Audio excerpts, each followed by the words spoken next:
जयपुर के एक पुराने मोहल्ले सुनार गली में हाल ही में एक नया बुटीक खुला था। नाम था लहंगा लगन। नाम जितना साधारण, अंदर का माहौल उतना ही भव्य। ये देखो, ये बुटीक कितना सुंदर है, इसमें लगे कपड़े तो और सुंदर है। आंखें चमक जा रही हैं ये सोचने में कि कौन सा सबसे सुंदर है। इतने सुंदर लहंगे तो पूरे भरतपुर में नहीं है, लेकिन इस दुकान की मालकिन कौन है और वो ये सब लहंगे बनाती कैसे है जिस पर से आंख ही नहीं हट पाती है। नूरी बेगम नाम है उसका। अच्छा, कहीं बाहर से ही आती होगी ना, क्योंकि यहाँ तो कभी देखा नहीं है। वो तो अब वो ही जाने। इस बुटीक की मालकिन थी एक अजीब सी महिला, नूरी बेगम। उसकी उम्र 50-60 के बीच की लगती थी, लेकिन उसकी त्वचा बिल्कुल कसी हुई थी और बाल हमेशा खूबसूरत जूड़े में बंधे रहते। देखो, नाम लिया और वो आ भी गई। यही है नूरी। ये है नूरी? हाँ, यही तो है। क्या हुआ? यार, ये कितनी सुंदर है, जैसे कोई फिल्मी डिजाइनर हो। और वाकई नूरी की चमक ही अलग थी। उसकी आंखें बहुत सुंदर थी, मानो वो हर किसी को स्कैन कर रही हो। तुम्हें पता है शिल्पा, इस बुटीक में खास ऑफर चलता है। अच्छा, कैसा ऑफर है ये? क्या हमारे काम का भी है कुछ? हमारे काम का तो है, सुनोगी तो दंग रह जाओगी। ऐसा भी क्या है ऑफर में?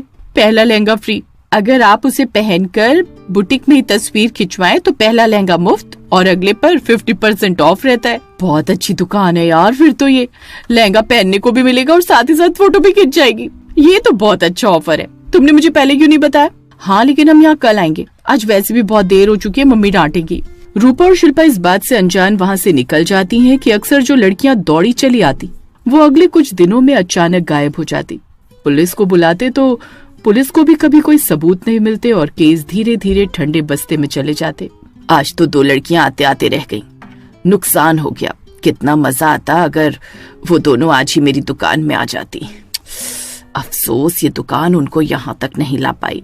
नूरी गुस्से से लाल हो जाती है, लेकिन करती भी क्या। उसको चुपचाप अपनी दुकान चलानी पड़ती है। वो अपनी दुकान में अब और सुंदर लहंगे का प्रदर्शन करती है, जिसे देख एक लड़की मोहित हो उनके पास आ जाती है। उसका नाम होता है रागिनी। रागिनी फैशन डिजाइनिंग के स्टूडेंट थे। क्लास प्रोजेक्ट के लिए टीचर सबको काम दे रहे थे। मैं चाहता हूँ तुम लोग मार्केट में जाकर देखो कि दुनिया में कितनी चीजें हैं देखने और सीखने को। उसके बाद आकर तुम लोग मुझे बताना कि तुम लोगों ने क्या सीखा। जिसका प्रोजेक्ट सबसे अलग होगा उसको स्कॉलरशिप मिलेगी। रागिनी ने लहंगा लगन के बारे में सुना था। उसने सोचा वो अच्छी जगह होगी रिसर्च करने के लिए। तो ये है वो लहंगे की दुकान। यहाँ तो बहुत कुछ सीखने को मिल सकता है, बस यहाँ की मालकिन मुझे सिखाने को तैयार हो जाए। उसके बाद जैसे उसने नूरी बेगम से मिलने की कोशिश की, बेगम मुस्कुराई और बोली, बताओ कौन सा लहंगा दिखाऊं आपको? हमारे यहाँ ऑफर भी है। नहीं, मैं यहाँ कोई लहंगा लेने नहीं आई हूँ, मैं एक डिजाइनर हूँ, सीखने आई हूँ आपसे। बेटी, तुम तो खुद डिजाइनर बनने जा रही हो, तुम्हें तो मुझे सिखाना चाहिए। अरे नहीं, आप बड़ी हैं, आप सिखा सकती हैं मुझे। प्लीज मुझे बताइए आप ये लहंगे कैसे बनाती हैं। तुम अगर मेरी बात मानो तो आओ, मेरी वर्कशॉप देखो। रागिनी ने नूरी की बात मानी और वो वहाँ चली गई। रागिनी को वर्कशॉप के पीछे एक पुराना तहखाना दिखाया गया। रागिनी ने डरते हुए पूछा, मैम, ये किस तरह का कपड़ा है? नूरी की आंखों में चमक उभरी। ये इंसानी खाल है बेटी। ये लहंगे अनमोल हैं क्योंकि ये प्यार से, खून से और आत्मा से बने हैं। नूरी असल में एक चुड़ैल थी। वो कभी मुगल काल की राज दरबारी डिजाइनर थी जिसे एक रानी ने नीचा दिखा दिया था। अपमानित होकर उसने तांत्रिक साधना की और खुद को अमर कर लिया। तब से मैं लड़कियों की सुंदरता, आत्मा और खाल से खास लहंगे बनाती हूँ। ऐसे लहंगे जो पहनने वाली की आत्मा को हमेशा के लिए उसमें कैद कर दे। हर लहंगे के साथ एक आत्मा बंधी होती है। जब कोई नया ग्राहक वो लहंगा पहनता तो वो आत्मा धीरे धीरे उसके शरीर पर कब्जा कर लेती। कितना अच्छा है ना ये सब। नूरी जोर से हंसते हुए ये सब बता रही थी। उतना ही रागिनी को डर लग रहा था। अब मैं चलती हूँ, मुझे जाना है। मेरे बारे में इतना किसी को नहीं पता है, तू नहीं जा सकती है। नूरी अपने असली रूप में आ जाती है और रागिनी को पकड़ने की कोशिश करती है, लेकिन रागिनी जैसे तैसे वहाँ से निकल जाती है। रागिनी ने समझ लिया कि नूरी एक भयानक आत्मा है। मुझे वहाँ जाना होगा, ये पता करने की इसको कैसे खत्म किया। वो एक बार फिर चुपचाप उस तहखाने में जाती है जब नूरी वहाँ नहीं होती, और वहाँ की तस्वीरें लेकर उसने अपने कॉलेज के प्रोफेसर को भेज दी।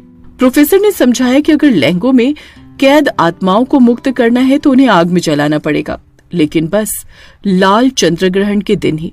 ऐसा चंद्रग्रहण 3 दिन बाद पड़ने वाला है, तभी अब कुछ हो सकता है। लेकिन बहुत सावधान रहना, अगर तुमने कुछ भी मजाक में लिया तो अपनी जान से हाथ धो बैठोगी। 3 दिन बाद जब लाल चंद्रग्रहण की रात आती है, रागिनी ने तहखाने में घुसकर देखना शुरू किया। रागिनी ने जल्दी जल्दी सबकी फोटो ली और फिर अपना काम शुरू किया। उसने एक एक करके लहंगे जलाने शुरू किए। जैसे जैसे लहंगे जलते एक एक आत्मा भयानक चीखों के साथ मुक्त होती गई। लेकिन तभी वहां नूरी बेगम प्रकट हो गई। उसका चेहरा अब मानव नहीं, एक सड़ी हुई चुड़ैल का रूप ले चुका था। लहंगे जलते देख वो पागल हो गई। उसने रागिनी को उठाकर पटक दिया और गुस्से में बोली, तू मेरी कला को जला रही है। तू नहीं जानती मैं इन आत्माओं से जीती हूँ और तू इन्हें आजाद कर रही है। मैं तुझे जिंदा नहीं छोड़ूंगी। रागिनी को अब समझ नहीं आता अब वो क्या करे, लेकिन उसके हाथ में माचिस थी और बस एक ही लहंगा अब बचा हुआ था। खिंचती हुई रागिनी ने आखिरी लहंगे में आग लगाई, जिसमें सबसे ताकतवर आत्मा बंधी थी। आग की लपटें उठी और नूरी की चीखें पूरी सुनार गली में गूंज उठी। मैं फिर वापस आऊंगी रागिनी, इस बार तो तू बच गई, लेकिन मैं तुझे छोड़ूंगी नहीं। अगली सुबह बुटीक जलकर राख हो चुका था। वहां कोई नहीं रहता था। 3 महीने बीत चुके थे। रागिनी अब भी अजीब सपनों से जूझती थी। पता नहीं ये सपने कब बंद होंगे। उठकर वो पानी पीती, लेकिन जब से वो हादसा हुआ था तब से रात को नींद में उसे वही दुकान, वही लहंगे और वही जली हुई आंखें दिखती थी। एक दिन उसके दरवाजे पर एक वृद्ध साधु आया। बेटी, मैं पंडित कालेंद्र हूँ। मुझे तुम्हारे किए कार्यों की जानकारी है। तुमने जो चुड़ैल को जलाया वो अधूरा था। रागिनी चौंक गई। आपको कैसे पता? कुछ आत्माएं जलने से नहीं, मंत्रों से मुक्त होती हैं और कुछ वापस आना चाहती हैं। कालेंद्र ने बताया कि नूरी केवल नष्ट नहीं हुई थी, उसकी आत्मा राख में समा गई थी और अब वो धीरे धीरे खुद को फिर से इकट्ठा कर रही है। रागिनी के अंदर डर बैठ गया। आप कौन है? मैं तांत्रिक हूँ। तंत्र मंत्र और आत्माओं का गहरा ज्ञान रखता हूँ। मेरी पीढ़ियां इस मोहल्ले की आत्माओं को बांधने और मुक्त करने का काम करती रही हैं।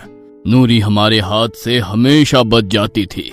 हम कभी उसे कैद नहीं कर पाए, इसलिए वो बच निकली। रागिनी को यकीन तो नहीं हुआ, पर उसकी आंखों में जो चमक थी वो झूठ नहीं लग रही थी। इस बीच दुकान में अजीब घटनाएं होने लगी।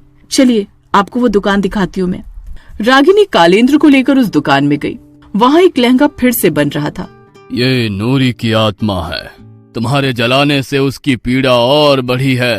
अब वो गुस्से में है। हमें उसे पूरी तरह से मुक्त करना होगा या उसे तंत्र में बांधकर कैद करना होगा। वो एक गुप्त अनुष्ठान की तैयारी में लग गया। रागिनी को लगा कि वो उसकी मदद कर रहा है, लेकिन एक रात जब रागिनी आधी नींद में थी, उसने देखा कालेंद्र दुकान में अकेले मंत्र पढ़ रहा था। उसके चारों ओर राख का घेरा था और वो नूरी की आत्मा को आवाज लगा रहा है, मुक्त करने के लिए नहीं, जगाने के लिए। रागिनी कांप गई। उसका गला सूख गया। पंडित कालेंद्र एक तांत्रिक नहीं, कोई और है जो चाहता था कि नूरी फिर से लौटे। तुमने मुझसे झूठ बोला? कालेंद्र की आंखों में अब अलग चमक थी, पागलपन और शक्ति की भूख। हाँ, मैंने झूठ बोला, क्योंकि तुम ही उसका द्वार हो जो उसे जलाता है। वही उसे लौटा सकता है। तुम्हारी आत्मा में वो शक्ति है जिसमें मैं नूरी को पूर्ण रूप से वापस ला सकता हूँ। अब बहुत देर हो चुकी थी। राख हवा में उड़ने लगी और उसमें से निकली नूरी की आत्मा, पहले से भी ज्यादा विकराल। लेकिन तुमने ऐसे जाने कितने लोगों की जिंदगी दांव पर लगा दी। तभी नूरी ने कालेंद्र को देखा और मुस्कुराई। तेरे जैसे तांत्रिक तो मैंने खा लिए। उसने सिर्फ एक फूंक मारी और कालेंद्र की आंखों से खून बहने लगा। वो चीखता रहा और कुछ ही पलों में उसका शरीर राख बन गया। रागिनी स्तब्ध खड़ी थी। नूरी उसकी ओर मुड़ी। अब कोई नहीं बचा जो मुझे रोके। तूने मेरी राख को छुआ, अब तू मेरा हिस्सा है। रागिनी भागी, दुकान से दूर, मोहल्ले से दूर। लेकिन रास्ते में उसे एक और महिला दिखी जो वही राख का लहंगा पहनकर मुस्कुरा रही थी। तू चाहे जहाँ भागे रागिनी। एक धीमी फुसफुसाहट आई। अब लहंगे हर गली में होंगे और हर लड़की में मैं।